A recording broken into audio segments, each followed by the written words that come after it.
बच्चों, शिवाजी की पाठशाला में आपका स्वागत है। बच्चों, आज मैं आपको विज्ञान कक्षा 7 जंतुओं में पोषण के को कंटिन्यू करने जा रहा हूँ।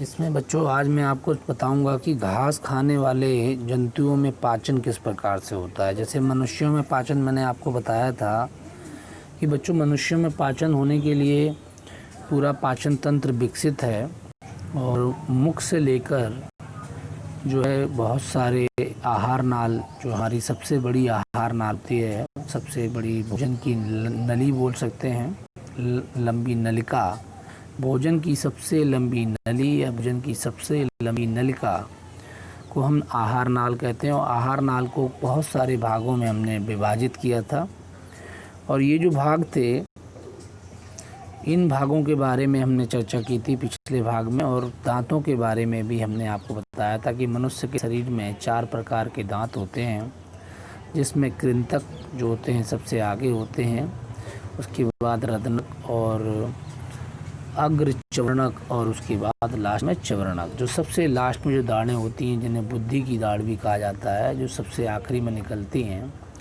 तो इस प्रकार से हमने आपको दांतों के बारे में पूरी जानकारी दी बच्चों। और पाचन की क्रिया 5 चरणों से होती हुई गुजरती है, जिसमें पहली होता है अंतर्ग्रहण, जिसको बोलते हैं इंजेशन, यानी भोजन को ग्रहण करना। भोजन के पाचन का प्रारंभ मुख से ही हो जाता है और उसके बाद पाचन होता है, जो कि छोटी आंत में पूरी की पूरी तरीके से पाचन की क्रिया हो जाती है। उसके बाद बच्चों होता है अवशोषण, छोटी आंत के अंदर ही। फिर होता है स्वांगीकरण, जब ये कोशिकाओं तक जाता है, पोषक तत्व कोशिकाओं तक जाते हैं और शरीर के विभिन्न जैविक क्रियाओं में उनका कार्य या उन जैविक क्रियाओं में जब वो क्या होते हैं, ये पोषक तत्वों की ज़रूरत होती है और वहाँ तक ये कोशिकाओं के माध्यम से पहुँचते हैं। वही क्षेपण का मतलब, जो भी कुछ खाया है हमने वो पच चुका है। अब जो अपशिष्ट पदार्थ होते हैं उनको बाहर निकालने की प्रक्रिया शरीर के द्वारा बहिक्षेपण कहलाती है, यानी एक्सक्रीशन कहते हैं हम इसको। तो ingestion, digestion, absorption, assimilation, excretion, Hindi में यदि बात करें अंतर्ग्रहण, पाचन, अवशोषण, स्वांगीकरण, बहिक्षेपण। तो एक सुविकसित पाचन तंत्र जो होता है उसमें ये सारी की सारी क्रियाएँ होंगी और इन क्रियाओं में एक भी क्रिया यदि नहीं होती है तो वो पाचन तंत्र हमारा सुविकसित पाचन तंत्र नहीं कहलाएगा। तो हम ये देखते हैं कि जंतुओं के अंदर जो हमारी गाय हैं, भैंस हैं, बकरियां हैं, ये किस प्रकार से इन गाय भैंसों के अंदर जो है भोजन तो ये ग्रहण करती हैं और ये शाकाहारी भी होती हैं, लेकिन किस प्रकार से इनमें पाचन होता है। तो इस क्रिया को गंभीरता से हम आपको समझाते हैं। देखिए,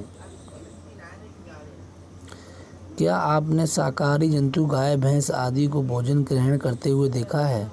मुझे पूरा विश्वास है कि आपके गांव में, आपके शहर में हर जगह गाय भैंस होते हैं और ये भोजन को ग्रहण करते हैं। ये आपने देखा होगा बच्चों, और इसको ध्यान से देखिए। आपकी ये ग्रहण करते हैं, ये जंतु पहले घास आदि को जल्दी जल्दी निकल जाते हैं। आपने देखा होगा, ये घास आदि को खाते हैं तुरंत और जल्दी जल्दी निकलते चले जाते हैं, ज़्यादा समय नहीं लगाते उसको। अमाशय के एक भाग में भंडारित कर लेते हैं, यानी खा के इसको पहले ये क्या करते हैं, अमाशय के अंदर भंडारित कर लेते हैं। अमाशय का यह भाग रूमेन कहलाता है। देखिए, यहाँ पर सबसे बड़ी जो इम्पोर्टेंट बात है वो क्या है बच्चों, वो है रूमेन। अमाशय का एक भाग होता है गाय भैंसों के अंदर जिसको रूमेन बोला जाता है। यानी कि ये जल्दी जल्दी गाय और भैंस जो होती हैं हमारी, ये जल्दी जल्दी क्या करती हैं, ये घास को या जो भी ये खाना खाती हैं वो बहुत जल्दी जल्दी निकल जाती हैं और निकलने से इनके रूमेन में जाके इकट्ठा हो जाता है। और रूमेन जो है अमाशय का एक भाग है। देखिए, इस तरीके से ये रूमेन होता है और यहाँ पर ये इकट्ठा कर लेती हैं, ठीक है, रूमेन के अंदर। और जब ये रूमेन में इकट्ठा कर लेती हैं, ठीक है, ये अमाशय इनका है और यहाँ पे रूमेन ऊपर बना हुआ है, यहीं पे छोटी आंत, बड़ी आंत, ठीक है, इस प्रकार से पूरा होता है। तो आप ये देख लीजिए, अमाशय के अंदर इसने खाना खाया गाय ने और ये कहाँ चला गया, रूमेन में चला गया, ठीक है। तो अब ये रूमेन के अंदर जाता है। अब यहाँ पर होता क्या है, ठीक है, देखिए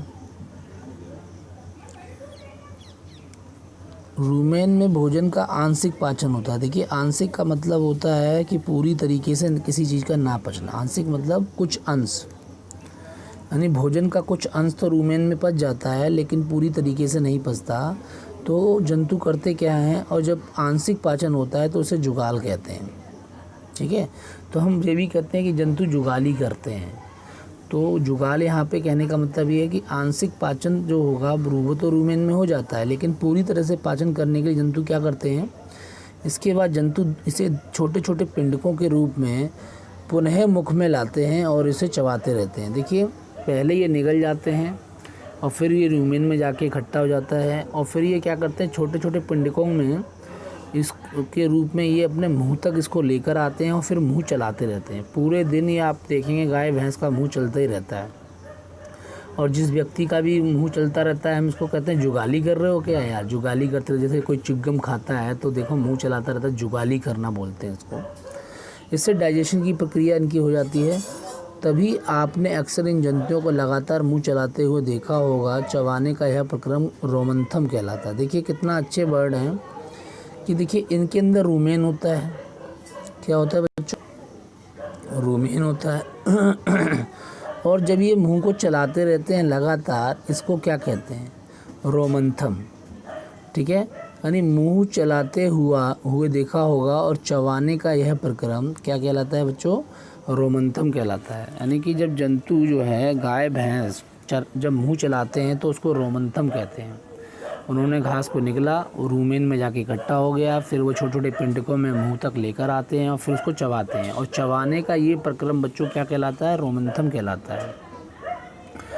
और जो जंतु रोमंथम करते हैं उन जंतुओं क्या कहा जाएगा, उन जंतुओं को रोमंथी कहा जाता है, और या फिर उनको रूमिनेंट्स भी कहा जाता है। देखिए रोमंथी इसलिए क्योंकि रोमंथम करते हैं वो, ठीक है, रोमंथन करते हैं, ठीक है, रोमंथन करते हैं। और देखिए यहाँ पे रोम का मंथन मतलब होता है किसी चीज़ को मथ देना। यानी तो ये क्या कर रहे हैं, जैसे कि अब ये मुंह में लेके आते हैं भोजन को दोबारा और उसको क्या करते हैं, चबाते रहते हैं। तो इसीलिए रोमंथम तो प्रक्रम है, वो चबाने का क्रिया है, लेकिन वो जो जंतु रोमंथम करते हैं उनको रोमंथी कहा जाता है। और रूमिनेंट इसलिए कहा जाता है क्योंकि इनके अंदर रूमेन पाया जाता है। रूमेन क्या है, अमाशय का एक भाग है, ठीक है, जहाँ पर भोजन जाके इकट्ठा हो जाता है। तो देखिए इनको रूमिनेंट भी कहते हैं और रोमंथी भी कहते हैं। तो ध्यान रखना है शब्दों के कौन कौन से शब्द हम यहाँ पे इस्तेमाल कर रहे हैं। अब देखिए यहाँ पे बहुत ही इम्पोर्टेंट चीज़ और समझाने जा रहा हूँ मैं। दरअसल गाय भैंस आदि जंतुओं का मुख्य भोजन घास है, जिसमें सेलुलोज प्रचुर मात्रा में पाया जाता है। देखिए घास जो होती है उसके अंदर सेलुलोज बहुत ज़्यादा होता है, और सेलुलोज को पचाने के लिए मनुष्य के अंदर जो है कोई अंग नहीं है जो कि सेलुलोज को पचा सके। जो अपेंडिक्स जो हमारे शरीर में होता था वो सेलुलोज पचाने के लिए हुआ करता था, लेकिन धीरे धीरे मनुष्य का जब विकास हुआ तो वो एक तरह से अपशिष्ट अंग में परिवर्तित हो गया और सेलुलोज वो पचा नहीं पाता। तो इसीलिए इनके अंदर सेलुलोज पचाने की बहुत क्षमता होती है, क्योंकि घास खाते हैं और घास में सेलुलोज बहुत ज़्यादा मात्रा में होता है। इसका पाचन आसानी से नहीं होता है।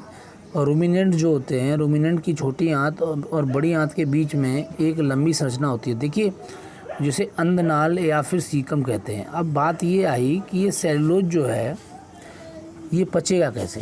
भाई घास में बहुत सेलुलोज होता है, अब छोटी आंत और बड़ी आंत के बस का तो है नहीं पचाना। यदि ये पचता तो हम लोग सेलुलोज घास खा के हमारा भी काम चल जाता। तो सेलुलोज जो है वो पचता नहीं है। उसको पचाने के लिए इन जंतुओं के अंदर क्या होता है, छोटी आंत और बड़ी आंत के बीच में एक और नली होती है, और उस नली को क्या बोलते हैं, एक लंबी सी संरचना होती है। उस संरचना को नाम देते हैं अंधनाल या सीकम बोलते हैं उसको, ठीक है।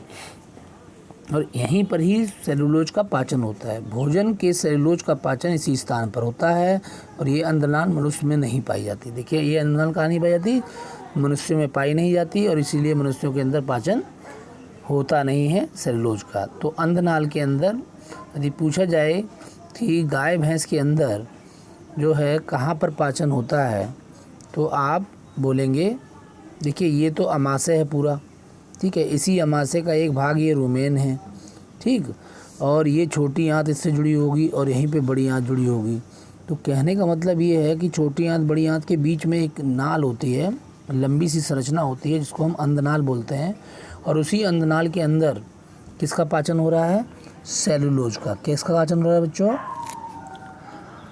सेलुलोज का पाचन कहाँ होता है? अंधनाल में होता है, ठीक है, इसको आपने समझ के रखना है, ठीक। तो ये इस तरीके से हमारे जो जीव जंतु होते हैं उनका पाचन उनके शरीर में होता है।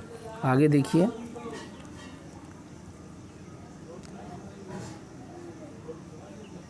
तो यहाँ पर आप लोगों ने क्या देखा? हम लोगों ने उन जंतुओं के विषय में पढ़ा जिनके अंदर सुविकसित पाचन तंत्र पाया जाता है, किंतु बहुत से ऐसे जंतु हैं जिनमें कोई भी पाचन अंग विकसित नहीं पाया जाता, यानी कि उनके अंदर पाचन अंग होते ही नहीं है। फिर इन जंतुओं में भोजन का अंतःग्रहण और पाचन होता कैसे? ये प्रश्न उठेगा कि बहुत से जंतु ऐसे हैं जिनके अंदर सुविकसित पाचन तंत्र पाया ही नहीं जाता, तो उसके अंदर पाचन की क्रिया किस प्रकार से होती होगी।